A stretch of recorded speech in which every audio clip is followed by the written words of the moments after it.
अस्सलाम वालेकुम नाज़रीन, प्रोग्राम में खुशामदीद। मेरा नाम है आयशा यूसुफ। नाज़रीन, आज का दिन बड़ा अहम है क्योंकि सुप्रीम कोर्ट ने तहरीके अदम एतमाद से मुताल्लिक अज़ खुद नोटिस जो था उसका तफसीली फ़ैसला जारी कर दिया है और इस तफसीली फ़ैसले के मुताबिक ये कहा गया है कि PTI ने जो बैरूनी साजिश से मुताल्लिक दलाइल दिए थे अदालत के अंदर, उस पर अदालत मुतमईन नहीं है और डिप्टी स्पीकर का इक़दाम और सदर ने जो असम्या तहलील की उस इक़दाम को गैर आइनी करार दे दिया गया। इसके ऊपर मुख्तलिफ अब हमें राय भी मिलती हुई नज़र आ रही हैं। फवाद चौधरी साहब जो हैं उनकी जानिब से भी आज काफ़ी वो गुस्से में भी नज़र आए। इमरान खान साहब ने भी आज DG खान में जो जलसा किया अपने खिताब में उन्होंने सवालात पूछे हैं कुछ अदालतों से। इसके अंदर ये जो फ़ैसला आया है इख्तलाफी नहीं बल्कि इजाफी नोट लिखा गया है जस्टिस मज़हर आलम मियाँ खेल और जस्टिस जमाल खान मंदूखेल की जानिब से। लेकिन जस्टिस मज़हर आलम मियाँ खेल का जो इजाफी नोट है वो बड़ा इंटरेस्टिंग है, वो थोड़ा सा ज़रा आपको बता देती हूँ क्योंकि इसकी बेस के ऊपर अब हमें सियासत होती हुई नज़र आ रही है। इस इजाफी नोट में लिखा है कि स्पीकर, डिप्टी स्पीकर, सदर और वज़ीर आज़म ने 3 अप्रैल को आर्टिकल 5 की खिलाफ वर्जी की है और आर्टिकल 5 के तहत आईने पाकिस्तान की खिलाफ वर्जी पर आर्टिकल 6 की कार्रवाई का रास्ता मौजूद है। पार्लियामेंटेरियन फैसला करें कि आर्टिकल 6 की कार्रवाई पर अमल करवा कर मुस्तकबिल में ऐसी सूरत हाल के लिए दरवाज़ा खुला छोड़ना है या फिर बंद करना है। इस इजाफी नोट को बेस बनाकर अब ये मुतालबा भी किया जा रहा है और लग ऐसा रहा है कि कोशिश की जा रही है इमरान खान साहब, सदर पाकिस्तान, स्पीकर और डिप्टी स्पीकर जो हैं साबिक, उनके खिलाफ आर्टिकल 6 की कार्रवाई का। लेकिन अगर गिरफ्तारियाँ होती हैं कि अगर इमरान खान साहब को गिरफ्तार किया जाता है तो क्या ये हुकूमत एक सियासी गलती करेगी और क्या ये इतना ही आसान है? पहला आज का हमारा टॉपिक ये है। दूसरा ये कि IMF के साथ जो मुआहिदा है वो फाइनली हो चुका है। बड़ा इंतज़ार किया जा रहा था, बार बार कहा जाता था कि कुछ दिनों तक हो जाएगा, लेकिन अब ये खबर आ गई है कि मुआहिदा हो चुका है। 1 अरब 17 करोड़ डॉलर मिलेंगे और इनके आने से मईशत जो है वो जो थोड़ी सी डगमगाती हुई नज़र आ रही थी, थोड़ी सी नहीं बल्कि बहुत ज़्यादा डगमगाती हुई नज़र आ रही थी, उसको किस हद तक अब सहारा मिलेगा। दूसरा आज का हमारा टॉपिक ये होगा। हमारे जो आज के मेहमान हैं उनका मैं तारुफ करवा देती हूँ। हमारे साथ जनरल रिटायर्ड गुलाम मुस्तफ़ा तज्ज़ियाकार मौजूद हैं, हमारे साथ मुना आलम मौजूद हैं, एंकर पर्सन है, तज्ज़ियाकार हैं, और अतर काज़मी साहब एनालिस्ट हमारे साथ मौजूद हैं। बहुत शुक्रिया हमारे मेहमानों का हमें ज्वाइन करने के लिए।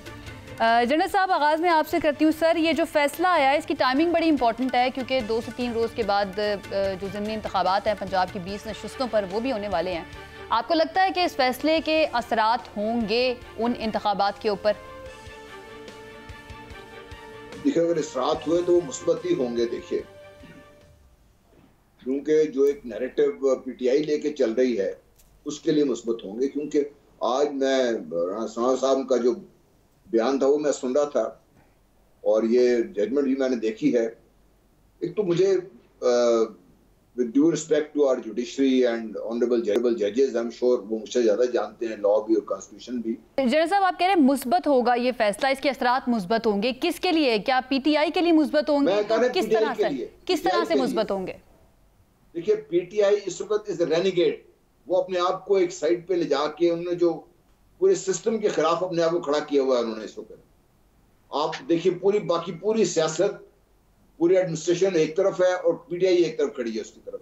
तो PTI के बारे में जो भी आप मनफी बात करेंगे लोग उसको इन्हें पॉजिटिव उसमें ले रहे हैं कि देखा, हम नहीं कह रहे थे कि ये ज्यादती हुई, ये नहीं होना चाहिए था। इस किस्म की बात चल रही है मार्केट में भी, सारे लोग जो बात कर रहे हैं इसमें। तो ये इसका इम्पैक्ट जो अगर समझते हैं कि भाई नून लीग को या PDM को इसका फायदा नहीं होगा, क्योंकि अगर इन्होंने ये ऐसी गलती कर दी तो मेरा ख्याल है कि फिर इमरान खान साहब को या PTI के लिए जो इस मुल्क के लिए मिसाइल खड़े करेंगे वो मेरा ख्याल हमें उसके बारे में गौर करना चाहिए बहुत ज्यादा। सही। अच्छा, अतर काज़मी साहब, जो जनरल साहब बात कर रहे हैं, अगर हम थोड़ा सा कंपैरिजन करें, माजी में जब नवाज शरीफ साहब को नाअहल किया गया था, उनको वजारत उज़्मा से हटाया गया था, उस वक्त भी हमने कुछ इसी तरह के हालात देखे। आप समझते हैं कि उस वक्त उनकी पोजीशन और इस वक्त पाकिस्तान तहरीके इंसाफ की पोजीशन मुख्तलिफ है? क्योंकि कुछ लोग कहते हैं कि ये वही बातें हैं, ये उसी तरह की चीज़ें हैं जैसी नवाज शरीफ कहा करते थे, लेकिन आपको सियासी तौर पर थोड़ी सी मुख्तलिफ नज़र आ रही हैं पाकिस्तान तहरीके इंसाफ के लिए आज के हालात? देखिए काफी हद तक मुख्तलिफ है। देखिए नवाज शरीफ साहब के हवाले से तो आपको पता है कि करप्शन का स्कैंडल था, आलमी स्कैंडल था, जिसमें दुनिया भर में जो करप्ट हुक्मरान हैं उनकी जायदादें सामने आई। उसके बाद पाकिस्तान के अंदर एक शोर पड़ा और फिर आप अदलिया की तरफ गए, वहां पे जिस तरह मुकदमा चला, जो तहकीकात हुई वो हमारे सामने। तो दो कंप्लीटली डिफरेंट चीजें। यहाँ पे मसला ये था कि पाकिस्तान की पार्लियामेंट जो आइन बनाती है, जो कानून बनाती है, उसके डिप्टी स्पीकर ने एक रूलिंग दी। उस रूलिंग के ऊपर हमारी जो अदलिया है उसने इतवार वाले दिन अदालत को खोला और जो मुल्क की ताकतवर तरीन इशराफिया है उनको उन्होंने एक तरह से, जिसे आप कह सकते हैं, रिलीफ फराम किया। अब आप इससे इत्तेफाक कर सकते हैं, इससे इख्तलाफ कर सकते हैं, लेकिन ये मोअज़्ज़िज़ अदालत का फैसला है और फैसला तो आपको मनवन मानना पड़ेगा। लेकिन प्रॉब्लम यहाँ पे ये है कि जिस तरह का उन्होंने फैसला इस केस में किया और जिस तरीके से छुट्टी वाले दिन अदालत लगी, उसके ऊपर फिर बहुत सारे लोग इतराजात करते हैं कि मुल्क के अंदर बहुत कुछ और भी हो रहा था, उसमें हमें उस तरह तेजी नजर नहीं आई, उसमें उस तरह हमें फैसले आते हुए नजर नहीं आए। अगर यहाँ पे आइन और कानून की खिलाफ वर्जी हो रही थी तो जिस तरीके से दीगर चीजें हो रही थी, सिंध हाउस में जो कुछ हो रहा था, जो इल्जामात लग रहे थे, और बाद में जो मोअज़्ज़िज़ अदालत का फैसला आया जिसकी वजह से पंजाब असेंबली के जो अरकान हैं उनको डी सीट करना पड़ा इलेक्शन कमीशन को, तो अगर वो फैसला पहले आ जाता तो हो सकता है कि इस वक्त सेंटर के अंदर भी पोजीशन डिफरेंट होती। तो मेरे ख्याल में ये दो कंप्लीटली डिफरेंट चीजें हैं। लेकिन ऑब्वियसली जब जहां पे भी सियासत इन्वॉल्व होगी, सियासी चीजें होंगी, तो अदालत जो भी फैसला करती है उसके सियासी असरात भी होते हैं और फिर वो सियासी डिस्कशन का हिस्सा भी बनती है, वो चीज़ सियासी डिस्कशन का हिस्सा भी बनती है। और इस वक्त जो हम देख रहे हैं, जो इजाफी नोट लिखा गया है जस्टिस मजहर आलम मियां खेल साहब की जानिब से, मोना आपको लगता है कि ये एक तरह से एक चीज़ मिल गई है जो इस वक्त मौजूदा हुकूमत है? क्योंकि करप्शन की बात करते हैं, बार बार कहते हैं कि इमरान खान जो इनके साथी थे इन्होंने बड़ी करप्शन की है, लेकिन उसके ऊपर अब तक कोई केस नहीं बना, कोई गिरफ्तारी नहीं हुई। लगता है ऐसे ही है कि उन केसेस के अंदर इतनी जान नहीं है। तो क्या अब इस चीज़ को बेस बनाकर गिरफ्तार किया जा सकता है इमरान खान साहब को? देखिए, दो अलग अलग बातें हैं। मुझे ये जो गिरफ्तारी वाला मामला है ये तो थोड़ा इसको बाद में लेकर चलते हैं, लेकिन जो एटलीस्ट करप्शन वाले केसेस की आप बात कर रहे हैं, बदकिस्मती से बात यह है कि पिछले जो दौर था उसमें भी बहुत ज्यादा पकड़ धकड़ हुई करप्शन के हवाले से और अपोजिशन को पकड़ा गया। ये इस मुल्क की बदकिस्मती ये है और एक अलमिया है कि हमेशा अपोजिशन को ही पकड़ा जाता है। ये कभी भी हमने नहीं देखा कि हुकूमत के लोगों को अगर पकड़ा भी जाएगा तो उनको छोड़ दिया जाता है या उनको उनके केसेस नैब उस तरह से परसीव नहीं करता। ये बदकिस्मती है और ये हर दौर की बदकिस्मती है। हैविंग सेड दैट, यही चीज हमने पिछले दौर में भी देखी है। बहुत पकड़ धकड़ हुई, साल जेलें भी काटी हैं कुछ लोगों ने, लेकिन उसके बावजूद भी जैसे सुप्रीम कोर्ट के अपने जो डिटेल्ड उनके वर्डिक्ट्स हैं, जब उन्होंने बेल दी उन लोगों को, तो उसमें उन्होंने क्लियर कट लिखा है कि पॉलिटिकल विक्टिमाइजेशन के अंसर नजर आए।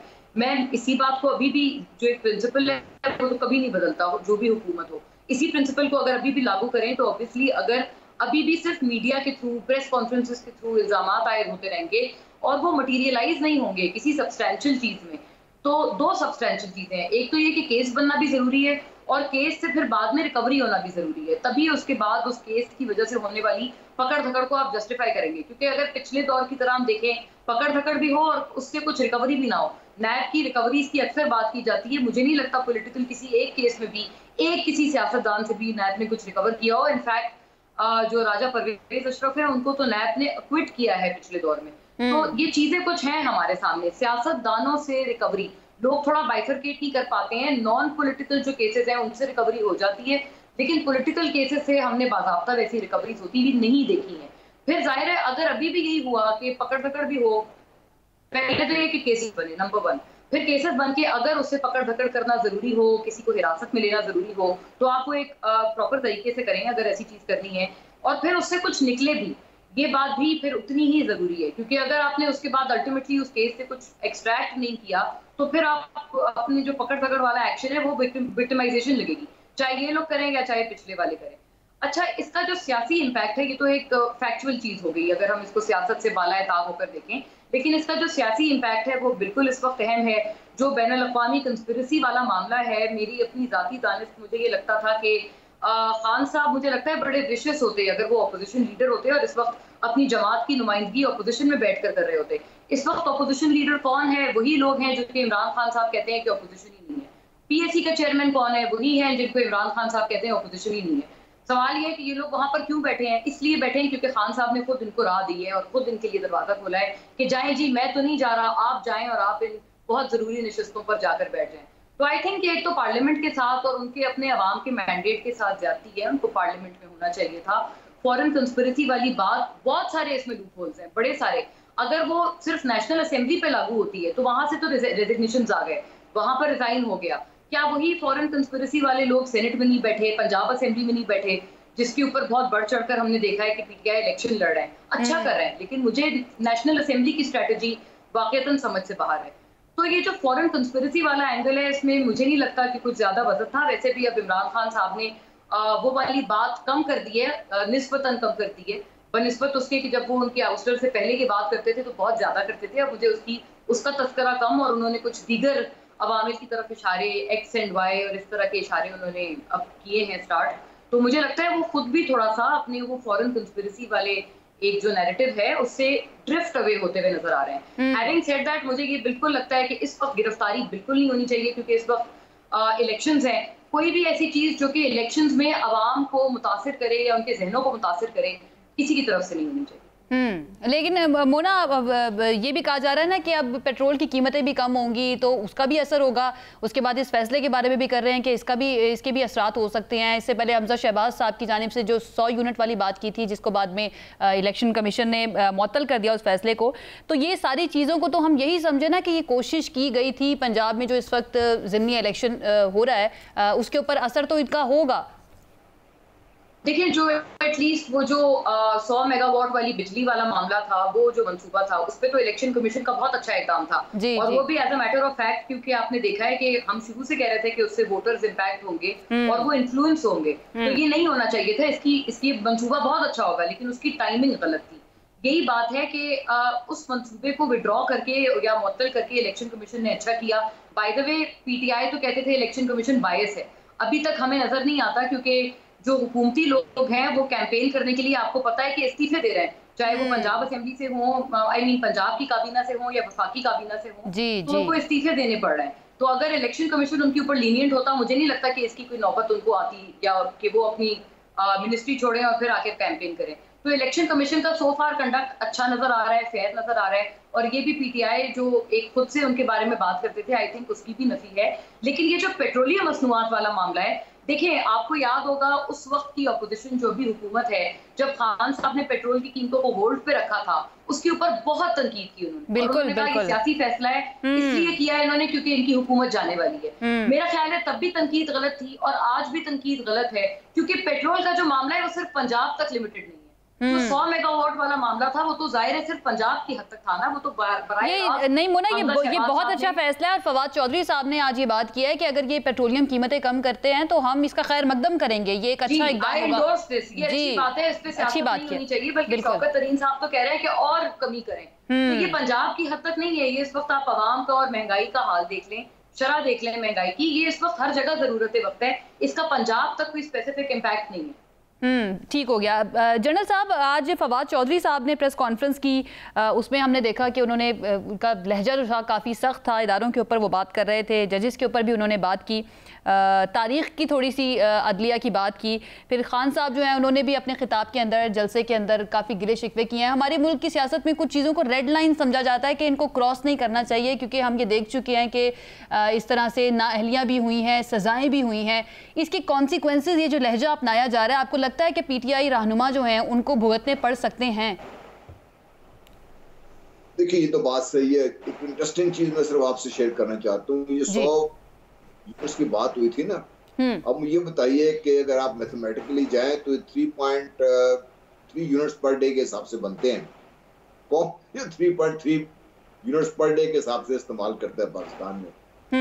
ये हैरानकुन बात इसलिए मैं कह रहा हूँ कि ये पॉलिटिकल गिमिक से हमें लोगों को निकालना चाहिए। हमारी सियासत बदकिस्मती से अभी 80-90 वाली दिहाई में वो फंसी हुई है। बहरहाल देखिए, लहजों की सख्ती, अल्फाज का चुनाव, मेरी लीडरशिप को बहुत इसमें मोहतात होना चाहिए। अदलिया हमारे पाकिस्तान का इतना मोहतरम इदारा है, मैं बाकी इदारों की बात तो छोड़ ही दें इसको, क्योंकि अल्लाह के बाद अगर ज़मीन पर मैं एक्सपेक्ट करता हूँ कि मेरे साथ इंसाफ होगा, मेरे साथ ज्यादती होगी तो मेरी मदद सिर्फ अदलिया ही करेगी, तो फिर मैंने अदलिया को रिस्पेक्ट भी देनी चाहिए, लेकिन जो सिस्टम है हमारा डिस्पेंसिंग जस्टिस का, जिसमें जो सारी चीजें आ जाती हैं, वो बहुत कमजोरियां हैं यहाँ पे। आप एक मुकदमा अगर ये खास तौर पे ये सिविल सूट्स हैं आज दायर कर दें तो 30-40, 50 साल फैसले ही नहीं होते, और फैसला होता है तो फिर किसी और अदालत में, किसी अदालत में, अदालतों के चक्कर कहा के बंदे वैसे ही दुनिया से गुजर जाते हैं।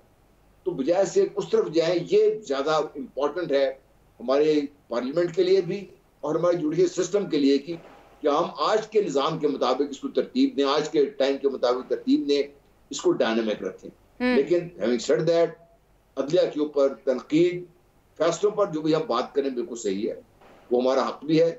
तो फैसला एक दफा हो गया तो हमें इजाजत भी है उस बात करने की, लेकिन अदलिया को एक तहजीब का निशाना बनाना मैं समझता हूँ पाकिस्तान के लिए बेहतर नहीं है। और ऑब्वियसली जो निज़ाम है उसकी बात। दूसरा, हमारे इदारों पर, फौज पे बहुत सीरियस तनकीद होती रहती है, और इंडिविजुअल्स पे जो उन पे हम बात करना शुरू कर दी हमने। और ये जो शुरू किया था नवाज शरीफ साहब ने, और उस वक्त उसका कहते हैं पंजाबी मकू ठप देता जाता, शायद ये बात ना बनती है, यहाँ तक बात ना पहुंचती। लेकिन अब बात को यहाँ पे कंट्रोल करना, ये भी हमारी पॉलिटिकल लीडरशिप की जिम्मेदारी है। अगर आज अपनी फौज को या फौज की लीडरशिप को मतूम कर रहे हैं, खुदा न खास्ता दुश्मन कल आप पे चढ़ दौड़े, इसी फौज ने, उसी लीडरशिप ने बैटल में जाना ना आपने। बिल्कुल, ये बड़ी इंपॉर्टेंट चीजें हैं जिसका हमें सबको इसका ध्यान रखना चाहिए, और मीडिया को भी, सोशल मीडिया को भी कहीं ना कहीं हमें लगाम देनी पड़ेगी और अपनी यूथ को एजुकेट करना पड़ेगा। सही। अतर, आपको क्या लगता है इस मामले के ऊपर, ये जो मैंने सवाल किया था जनरल साहब से, क्योंकि हमारे मुल्क में है ना, और अब तो ये सबको ही पता है कि एक दिन एक तरफ की हवाएं चल रही होती हैं और यू नेवर नो अगले दिन हवाएं जो है उनका रुख बदल जाए और दूसरी तरफ की चलना शुरू हो जाए और फिर सज़ाएं भी दूसरी तरफ को होने लगती हैं। ये जो आज फवाद चौधरी साहब ने बात की है, जो हमारी अदालती तारीख़ है उसका जिक्र किया, उन्होंने सख्त लहजा अपनाया। आपको लगता है कि इसके कोई नताइज भी भुगतना पड़ सकते हैं PTI रहनुमाओं को?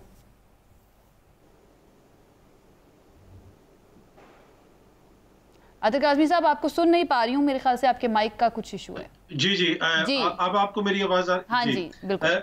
मैं ये कह रहा था, देखिए जो भी इस नौयत के केसेस होते हैं, अवामी नौयत के, सियासी नौयत के, उसके ऊपर डिस्कशन होती है। अब अदलिया जो फैसला देती है, आपको फैसला तो वो मानना पड़ता है, लेकिन उस फैसले के ऊपर आप तनकीद कर सकते हैं, अपना मौक़िफ़ रख सकते हैं। हाँ, अगर खुदा ना खास्ता आप इस तरह कहें कि जज जो हैं वो बुग़्ज़ से भरे हुए हैं, ये बुत हैं, इनको हमने गिराना है, जिस तरह माजी में हमने देखा कि नवाज शरीफ साहब और उनकी जमात जिस किस्म के बयानात देती रही, फिर अदलिया ने उनको, उनमें से जिन लीडरान को आपको भी पता है कि उनको नाअहल भी करार दिया। तो मेरे ख्याल में जब तक आप वैसी कोई बात ना करें, बाकी आप तनकीद कर सकते हैं। अब हमारी अदलिया की एक तारीख है, वो हमारे सामने है। और दूसरा, जो इदारे हैं उनको इतना छुई मुई नहीं होना चाहिए। आप टैक्स, अवाम के टैक्सों के ऊपर ये इदारे चलते हैं, अरबों रुपए का इनका बजट होता है। तो जब अवामी नौयत की चीजें होती हैं तो फिर इदारे उसमें इन्वॉल्व हों, तो फिर इदारों के ऊपर डिस्कशन भी होती है, इदारों के ऊपर बात भी होती है। हाँ, लेकिन वो कंस्ट्रक्टिव बात होनी चाहिए। ये नहीं होना चाहिए कि आप एजेंडे के तहत इदारों के ऊपर चढ़ाई कर दें, कोई चीज़ आपके हक में आए तो आप उनको बले बले करें, कोई आपके खिलाफ आए तो आप जनाब एकदम से उसको ये करार दें। यही बात अतर काज़मी साहब, यही बात PTI के बारे में की जाती है ना, कि अगर उनके हक में फैसला आए तो वो उस इदारे की तारीफ करने लगते हैं, मुखालफत में फैसला आए तो वो उनके ऊपर तनकीद करना शुरू कर देते हैं। देखिए, जिस तरह मैंने पहले कहा कि फैसलों के ऊपर तनकीद होती है, फैसलों के ऊपर तनकीद हो। अगर आप जजों के ऊपर इस तरह तनकीद करेंगे जिस तरह जो मैंने बताया कि जिस तरह माजी में होती रही, तो वो नामुनासिब है। इसलिए कि यही इदारे हैं, PTI को अगर एक केस में रिलीफ मिलता है या नून लीग को एक केस में रिलीफ मिलता है और अगले में नहीं मिलता, तो इन्हीं इदारों से उनको मिलता है, इसी जुडिशरी से मिलता है। कहीं बाहर से तो जुडिशरी आएगी नहीं। तो इस वजह से ये जरूरी है कि आप बेशक अपनी तनकीद करें, अपनी रिजर्वेशन शो करें फैसले के ऊपर, इसलिए कि फैसला जो है वो पब्लिक प्रॉपर्टी बन गया, वो आ गया है, उसको पढ़ेंगे, हर कोई अपनी अपनी अकल के मुताबिक उसके ऊपर कमेंट करेगा। लेकिन आप जजों की नीयत के ऊपर या आप पूरे इदारे की नीयत के ऊपर शक करेंगे तो उसके ऊपर यकीनन फिर सवालिया निशानात उठेंगे। लेकिन कुछ इदारों का किरदार भी ऐसा है। अगर आप इलेक्शन कमीशन की बात कर लें, इलेक्शन कमीशन ने तो उस दिन पहली धांधली कर दी थी जिस दिन उन्होंने मखसूस नशिस्तों के ऊपर ब्लैक एंड व्हाइट आइन में लिखा हुआ है। अगर आप 5वीं जमात के बच्चे को भी वो आइन पढ़ाएंगे तो वो कह देगा कि जो ही ये नशिस्तें खाली होंगी, जो अगली लाइन में लोग हैं वो नामजद हो जाएंगे। लेकिन इलेक्शन कमीशन ने नहीं किया। वो फिर लाहौर हाई कोर्ट में जाना पड़ा उन्होंने, और उसके बाद उन्होंने फिर वो वहां पे नामजदगियां की। तो बहुत सारी ऐसी चीजें हैं जो सामने नजर आती हैं कि जहां पे आपको लगता है कि चीजें जो हैं उतनी फेयर नहीं है जितनी वो फेयर होनी चाहिए। इसी तरह आपको इंतजामिया का किरदार भी नजर आता है। इसी तरह आपको ये जो 100 यूनिट वाला मामला है, बड़ा अच्छा मामला है, 200 यूनिट आप फ्री करें जी, लेकिन आपको 17 तारीख तक वेट करना चाहिए था। दूसरा, ये जो फैसला है अभी सुप्रीम कोर्ट का आया है, इस पे भी लोग कह रहे हैं कि जी ये ज़िमनी इलेक्शंस के बाद आना चाहिए था, पर मेरा नहीं ख्याल कि उससे कोई फर्क पड़ता है। अदालतों के फैसलों से सियासी बयानी और सियासी मकबूलियत ना कम होती है ना ज्यादा होती है। इस फैसले का कतई कोई असर नहीं पड़ेगा इंतखाबात के ऊपर। जिन्होंने इमरान खान की बात माननी है वो इमरान खान की मानेंगे, जिन्होंने दूसरों की बात माननी है वो दूसरों की बात मानेंगे, लेकिन इस फैसले को जो अभी हुकूमत है वो अपने सियासी मकासद के लिए यूज कर रही है। अगर फवाद चौधरी साहब कोई तनकीद कर रहे हैं तो हुकूमत भी तो कह रही है कि जी आर्टिकल 6 लगाया जाए। ऑल दो के फैसले के अंदर सिर्फ एक जो रिटायर्ड होने वाले जज हैं, जो अब रिटायर हो चुके हैं, उन्होंने आर्टिकल 6 का जिक्र किया और कहा है कि पार्लियामेंट इस हवाले से देखे। तो उसकी ना कोई कानूनी हैसियत है, मतलब कानूनी हैसियत से मुराद ये है कि वो कोई बाइंडिंग नहीं है, बाइंडिंग फैसला, वो एक जज की राय है। लेकिन जिस तरीके से राना सनाउल्लाह साहब ने उसके ऊपर कहा कि अब आर्टिकल 6 लगेगा और अब हम ये करेंगे, हम वो करेंगे, तो दोनों जो जमातें हैं वो अपने सियासी मकासद के लिए ऑब्वियसली अपना अपना मौक़िफ़ सामने रखती हैं और फैसले को अपनी नज़र से देखती हैं। सही है, एक ब्रेक ले लेते हैं जी यहाँ पर, और ब्रेक से वापस आएंगे तो यहीं से गुफ्तगू के सिलसिले को आगे बढ़ाएंगे। Stay with us. जी नाज़रीन, ब्रेक के बाद खुशामदीद। इस वक्त वज़ीर-ए-आज़म शहबाज शरीफ साहब जो हैं वो खिताब कर रहे हैं और उन्होंने ऐलान कर दिया है पेट्रोलियम कीमतों में कमी का। आलमी मार्केट में तेल की कीमतें कम होने के बाद मोना टाइमिंग अगेन बड़ी इंपॉर्टेंट है। ये फैसला बहुत अच्छा है और भी कमी होनी चाहिए इसके अंदर, आवाम को रिलीफ मिलेगा इससे, लेकिन फ़ायदा इसका मुस्लिम लीग नून को होगा इन इंतखाबात के अंदर जो अब 17 जुलाई को होने जा रहे हैं।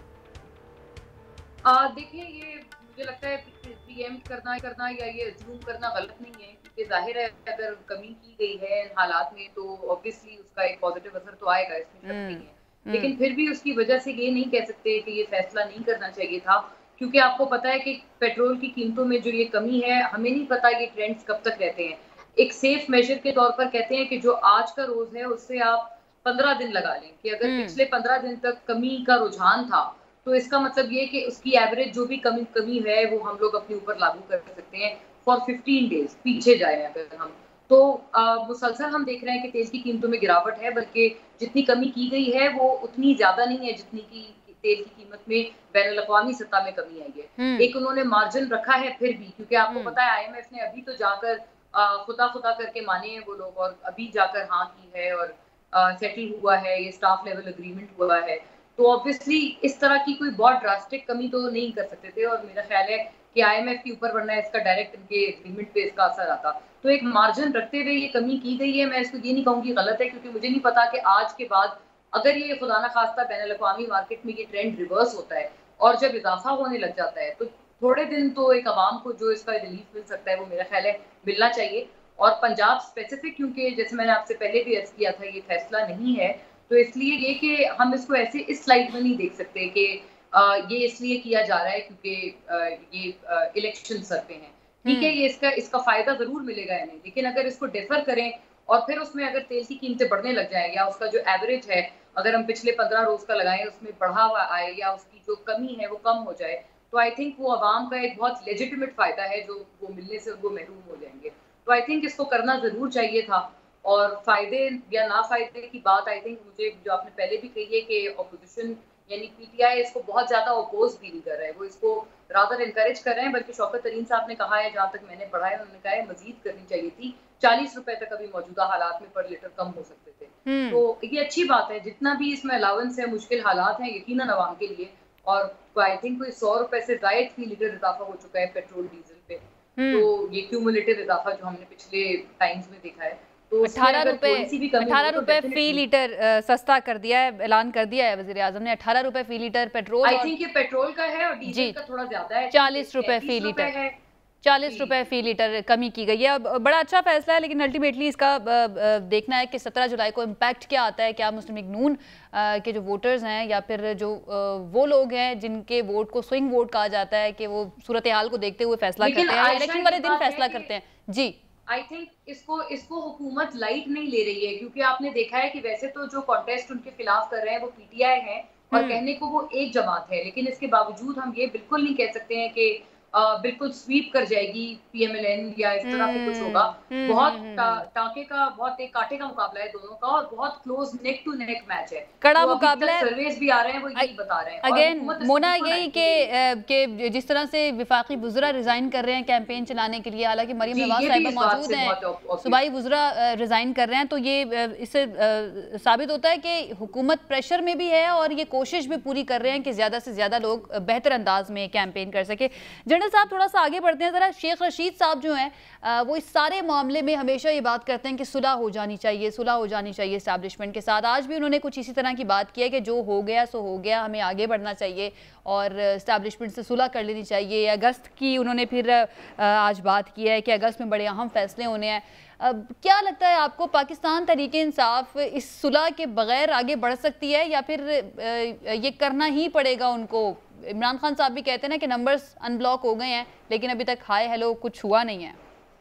तो एक्सेप्ट करना पड़ेगा। पीटीआई जो है ना, वो जिस तरीके से वो चल रहे हैं लून रेंजर्स की तरह, उनके लिए मसला बनेगा। पूरे पाकिस्तान से लड़ाई लड़के पीटीआई वाहिद जमात खड़ी नहीं हो सकेगी इसके लिए।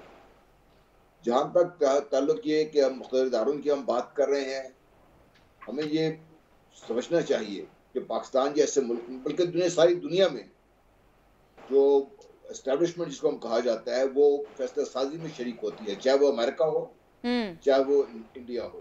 इसमें हमें कोई शक होना चाहिए नहीं है। हमने इसको अपने लिए खामखा एक बहुत बड़ा सेंसिटिव पॉइंट बना रखा हुआ है, और ये वजह यह है कि क्योंकि हमारी पॉलिटिकल एलीट अपने आप को तैयार नहीं करती, इतना स्टडी नहीं करती मामलात को, और जब उनके सामने कोई मसला आता है तो फौज में ये तरीकाकार है कि पूरी तैयारी करके साथ आते हैं, तो फिर जिस तरह उनके लिए फिर मसला बन जाता है उनके लिए।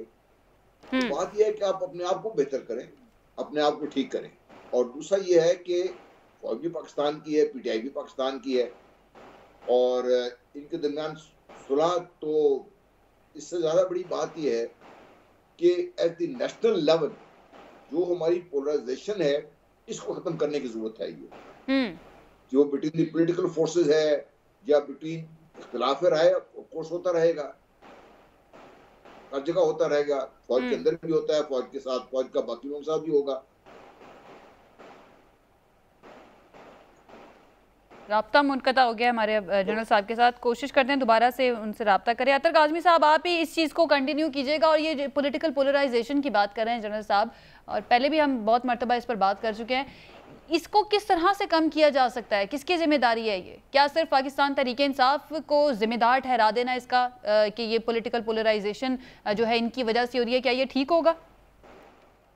देखिए, आप अगर इस वक्त हुकूमत देख लें तो पाकिस्तान के अंदर एक तरह से कौमी हुकूमत कायम है, तमाम इदारों की सपोर्ट हासिल है, तमाम ऑलमोस्ट सारी सियासी जमातें मासवाए पाकिस्तान तहरीक इंसाफ या एक आधी और जमात को छोड़ के सब लोग हुकूमत के अंदर है। तो ऑब्वियसली पोलराइजेशन में अगर आपने कम करनी है, कोई डिवाइड कम करनी है, तो उसमें यकीनन सबको अपना अपना किरदार अदा करना पड़ेगा। आप अगर एक तरफ से ये कह रहे हैं कि जो मुल्क की सबसे बड़ी सियासी जमात है उसके खिलाफ हम बगावत का और गद्दारी के मुकदमे करवाएंगे, दूसरी तरफ आप फिर ये कह रहे हैं कि पोलराइजेशन भी कम हो, तो ऐसे नहीं होती। सियासतदान एक दूसरे के खिलाफ इल्जामात लगाते रहते हैं। और दूसरा, जो जहां तक इदारों का ताल्लुक है, आज भी इमरान खान साहब ने अपना जो जलसा है उसमें उन्होंने कहा कि लोगों की ख्वाहिश तो हो सकती है, लेकिन हम कभी भी फौज के साथ नहीं लड़ेंगे। तो किसी भी इदारे के साथ, चाहे आपकी अदलिया हो, आपकी फौज हो, मेरे ख्याल में कोई भी सियासी जमात हो, कोई भी ऐसी जमात हो जो जेन्युइनली ये समझते हो कि वो इक़्तिदार में आ सकते हैं, तो वो आपको ताल्लुकात तो खराब नहीं करने पड़ेंगे, लेकिन उसके साथ साथ जो इदारों का किरदार है उसके ऊपर भी आपको नजर डालनी पड़ेगी। ये नहीं हो सकता कि कोई इदारा मुकद्दस गाय बन जाए, वो सब कुछ करता रहे और उसके किरदार के ऊपर आप बात ना करें, ऐसे नहीं हो सकता। देखिए, जहां तक फौज को ऑन बोर्ड लेने की बात है, इमरान खान के ऊपर तो तनकीद क्या थी तनकीद ही ये थी कि ये एक पेज के ऊपर है, ये हर बात फौज से पूछ के करता है, हर चीज में इसने फौज को मुलविस कर लिया है। तो यही तनकीद थी ना इमरान खान के ऊपर। तो अगर उस सारे हालात के बावजूद इमरान खान उनके साथ नहीं चल सका, तो फिर तो आपको सोचने की जरूरत है कि वजह क्या थी। वो लोग जो मसलसल फौज के खिलाफ इस किस्म की बातें कर रहे थे, फौज के खिलाफ झूठे इल्जामात लगा रहे थे, उनको ना जाने क्या कुछ उन्होंने नहीं कहा अपने जलसों के अंदर उनकी सीनियर क़यादत को, और वो लोग अब इक़्तिदार में आ गए। वो उन्होंने तो कोई सुलह नहीं की, उनका तो अभी भी वो रवैया है। पीपल्स पार्टी के कायदीन अभी खड़े होते हैं और सेनेट के अंदर खड़े होकर फौज को टारगेट करते हैं, हर दूसरी बात के ऊपर ये इदारों को टारगेट करते हैं। तो उसके बावजूद वो इक़्तिदार में आ गए, तो अवाम ये देखती है कि वो लोग जिन्होंने इदारों को टारगेट किया, अस्करी क़यादत को टारगेट किया, जिसकी वजह से अवाम उनके साथ इख्तिलाफ करते थे, उनको अच्छा या बुरा समझते थे, लेकिन वो लोग इक़्तिदार में आ गए। तो फिर एक बहुत बड़ा सवालिया निशान है ना कि इदारों को के खिलाफ दुश्मनाम तराजी करने वाले, इस तरह के नारे लगाने वाले कि जो हम यहाँ पे वो नारे लगा नहीं सकते। पीटीएम जैसी जमातें जो हैं, पीटीएम जैसी जमात आके इक़्तिदार में बैठ गई है, तो फिर तो इससे ये सिग्नल मिलता है कि जो इदारों को बुरा भला कहता है वो इक़्तिदार में आ जाता है। तो मेरा नहीं ख्याल कि किसी भी सियासी जमात को ऐसा करना चाहिए। जो बड़ी सियासी जमातें हैं, ये हमारे इदारे हैं, अगर आप इनको कमज़ोर करेंगे तो आप पाकिस्तान को कमज़ोर करेंगे। सही। और ये जो आपने बात की कि जो माजी में इख्तलाफात करते थे या हमारे इदारों के मुखालिफ बात करते थे, उनकी अगर सुलह हो सकती है तो पीटीआई के चांसेस आपको क्या लगते हैं, या आपको लगता है कि पीटीआई तैयार होगी, जो शेख रशीद साहब उनको मशवरा दे रहे हैं कि सुलह कर लेनी चाहिए एस्टैब्लिशमेंट के साथ? पहली बात यह कि लड़ाई नहीं करनी चाहिए जी। लड़ाई क्यों करें आप किसी के साथ? आपने सियासत करनी है, आपको सबको साथ लेके चलना है। बाकी ये है कि कुछ चीजों के ऊपर समझौता आप ना करें। जो असूली मौकिफ है, चाहे वो पीपल्स पार्टी का हो, नून लीग का हो या पीटीआई का हो, वो तो देखें ना, सियासतदानों ने सियासत करनी है, किसी के कहने के ऊपर उन्होंने अपनी चीजें नहीं करनी। लेकिन आप अगर इदारों के ऊपर चढ़ाई करेंगे, इदारों को बुरा भला कहेंगे, जिस तरह माजी में नून लीग कहती रही, जरदारी साहब ने तो एक हाजिर सर्विस जर्नल के हवाले से पिछले दिनों सिंध में एक प्रेस कॉन्फ्रेंस करते हुए जिस किस्म के अल्फाज इस्तेमाल किए, उससे बहुत सारे लोगों की दिल आजारी हुई। तो मेरे ख्याल में ऐसा रवैया नहीं रखना चाहिए। हमारे इदारे हैं। बाकी देखें, सुलह और लड़ाई की तो बात ही कोई नहीं है। एक मुल्क के अंदर आप कैसे हो सकता है कि जो हुकूमत के इदारे हैं उनकी आपस में लड़ाई हो? फिर तो आप बनाना रिपब्लिक है ना, फिर तो आप कोई मुल्क तो नहीं है। एक साबिक वजीर दाखिला जब ये बात करते हैं तो फिर इसलिए हमें सवाल पूछना पड़ता है कि वाकई में क्या लड़ाई हुई थी जो अब वो सुलह करने की बात कर रहे हैं। बहरहाल आगे बढ़ते हैं और थोड़ी सी IMF पैकेज की बात कर लेते हैं। मोना, फाइनली मुआहिदा तय पा गया है, अब इस्तेहकाम आएगा या तवील मुद्दती इस्तेहकाम आपको लगता है अब मुल्क की मईशत के अंदर इस किस्त के मिलने के बाद, या जो ये हुकूमत अब इकदाम करने जा रही है, थोड़ी सी बेहतरी आपको होती हुई नजर आएगी? देखें, अगर मुआशी तसलसल या मुआशी बेहतरी की हम बात करते हैं ना, उसके लिए सबसे इम्पोर्टेंट फंडामेंटल ये होता है कि आपको अपने सिस्टम में तसलसल चाहिए होता है। बदकिस्मती से पाकिस्तानी सिस्टम में तसलसल नहीं है, और ये बदकिस्मती की बात है। किसी भी सिविलियन प्राइम मिनिस्टर ने, ख्वाह वो नवाज शरीफ हो या इमरान खान हो या उनसे उनके जो प्रीडिसेसर्स है वो हो, किसी ने भी अपने 5 साल का, बहुत कम टाइम होता है 5 साल का, लेकिन किसी ने भी अपनी 5 साल मुद्दत पूरी नहीं की है। ये एक बड़ा एक अजीब सा लम्हा फिक्रिया है हमारे मुल्क की सिस्टम में, सियासत में, जो कि आई थिंक दूर होना पड़ेगा। अगर ये दूर नहीं होता है तो मुआशी तसलसल की बात हम नहीं कर सकते हैं जब तक हमारे पास सियासी इस्तेहकाम ना हो, तसलसल ना हो। और अभी जो बात हो रही थी, मैं सिर्फ उसमें इतना एक अपना इनपुट जरूर आपको अर्ज करना चाहती हूँ कि आई थिंक कि इसमें ना डबल स्टैंडर्ड्स हैं हमारी तमाम सियासी जमातों के, तमाम सियासी लीडरशिप। जब तक ये जो रोल है इदारों का वो उनके हक में होता है, उनके लिए इदारों से अच्छे कुछ दूसरे तो हैं ही कोई नहीं, और वो तो बहुत अच्छे और वन पेज और ये और वो बहुत ही ज्यादा ना, और हाइब्रिड रिजीम और पता नहीं क्या क्या, और फखर एक दूसरे इसके ऊपर फखर करना और अपने मुखालिफ को इसका मुंह चढ़ाना कि देखो हमारे साथ है, तुम्हारे साथ नहीं है। और जब ये खिलाफ हो जाए तो फिर आप इनके ऊपर जो भी बोले, कोई XY बोलता है, कोई खलाई मखलूक बोलता है, बहुत सारी बातें हर कोई बोलता है। तो ये मुझे लगता है सियासी कंसेंसस है ही नहीं इस मामले पे। जब तक सियासी लीडरशिप, मुझे जो मीसाके मईशत था, सॉरी जो मीसाके जमहूरियत था, मुझे वो बहुत अच्छा कदम लगता था। मुझे बल्कि लगता है कि इन दो बड़ी जमातों को, PTI को भी एक बहुत अहम स्टेक होल्डर की तरह अपने साथ शामिल करना चाहिए, और खान साहब को भी थोड़ा सा कुछ ऐसे ना बने जैसे खान साहब के अंदर जो एक रिजिडिटी है बहुत ज्यादा है। उनको चाहिए थोड़ी अपने अंदर फ्लेक्सिबिलिटी लाएं, थोड़ी बातचीत की गुंजाइश करें। इन दूसरी जमातों को भी उनको अपने साथ मिलाना चाहिए। एक कंसेंसस करें सियासी जमातें सारी मुल्क की कि जी हम एक दूसरे को टॉपल नहीं करेंगे, हम एक दूसरे का जमहूरी जो एक पीरियड है वो खत्म होने देंगे, हम मदाखलत, पॉलिटिकल जो इंटरवेंशंस हैं या इंजीनियरिंग्स हैं उनको नहीं एंटरटेन करेंगे, चाहे वो हमारे हक में हो या हमारे खिलाफ हो, वगैरह वगैरह। मतलब इस तरह की कुछ चीजों पे इनका कंसेंसस है ही नहीं। तो हमारे इसलिए हम बार बार ना बिल्कुल भी go round and round in circles, हम अपने टॉक शोज में ये बात करते रहते हैं। बेसिक जो चीज मिसिंग है उसका आई थिंक उसका भी डिस्कशन होना चाहिए। अच्छा, आप IMF का आयशा मुझसे पूछ रही है। देखिए IMF की बहुत हर हुकूमत को आसान लगता है, क्योंकि हर हुकूमत जो आती है वो पिछले से गिला करती है कि जी आपने खजाना खाली छोड़ दिया वगैरह वगैरह, तो अब हम IMF के पास जा रहे हैं। IMF के पास जाते हैं, IMF आपको वक्ती तौर पर लोन तो दे देता है जिससे आप अपने जो खसारे हैं, बजट खसारे, वो आप उनको फाइनेंस कर लेते हैं। इस दफा भी आई थिंक 4 खरब का है बजट खसारा, तो आप उनको फाइनेंस कर लेते हैं उस वक्त वक्ती तौर पे। लेकिन जो मुश्किल फैसले हैं वो कोई हुकूमत नहीं कर पाती, और वो उसमें भी बहुत अहम वजह ये है कि उसमें भी कंसेंसस नहीं है। चाहे वो मोना, इस हुकूमत से ज्यादा तो मुश्किल फैसले किसी ने नहीं किए, क्योंकि इससे हम महंगाई कहते थे, ये जितनी मुश्किल फैसले इस हुकूमत ने किए हैं, आप कह रही हैं कि कोई हुकूमत नहीं कर पाती। आपको नहीं लगता कि इन्होंने बड़े मुश्किल फैसले किए हैं? इस तरह से थे ना, वो IMF को राजी करने के लिए मुश्किल फैसले थे, क्योंकि कह रहे थे जी IMF अगर राजी नहीं होगा तो हम दिवालिया हो जाएंगे, तो इसलिए ये मुश्किल फैसले हैं क्योंकि हमने दिवालिया होने से बचाना है। असल जो हमारी स्ट्रक्चरल फैसले हैं, जिसको हम बुनियादी ढांचा कहते हैं मीशत का, उसमें कोई इस्लाह अभी तक हमने कोई खातिरख्वाह नहीं देखी, कोई करने की कोशिश भी करता है। मैं क्लियरली रिकॉल करती हूँ, इसहाक डार साहब ने रियल एस्टेट सेक्टर पे बड़ी एक अपना न्यूज टाइटन किया था, उनके ऊपर सारे उनके खिलाफ आ गए थे। आपको याद होगा इमरान खान के दौर में शब्बर जैदी जब थे FBR चेयरमैन, तो उन्होंने ट्रेडर्स को एक अपने साथ मिलाने की और उनकी डॉक्यूमेंटेशन की कोशिश की। जी आपने देखा था किस तरह से वहां पर स्ट्राइक्स पे स्ट्राइक्स और क्या हाल हुआ था, पूरा मुल्क जाम कर देते हैं। तो ये इस तरह के कुछ कंसेंसस हैं, मुश्किल फैसले हैं, जिसमें सियासी रुकावटें हैं, सियासी जमातें जो मुखालिफ होती हैं वो भी रुकावट बनती हैं, और जो मईशत के सेक्टर्स हैं, अलग अलग शोबे हैं, वो भी रुकावट बनते हैं। यहाँ पर मसला है, कंस्ट्रक्टिव सियासत करने की ज़रूरत है, लेकिन हमारे मुल्क में वो की नहीं जाती है।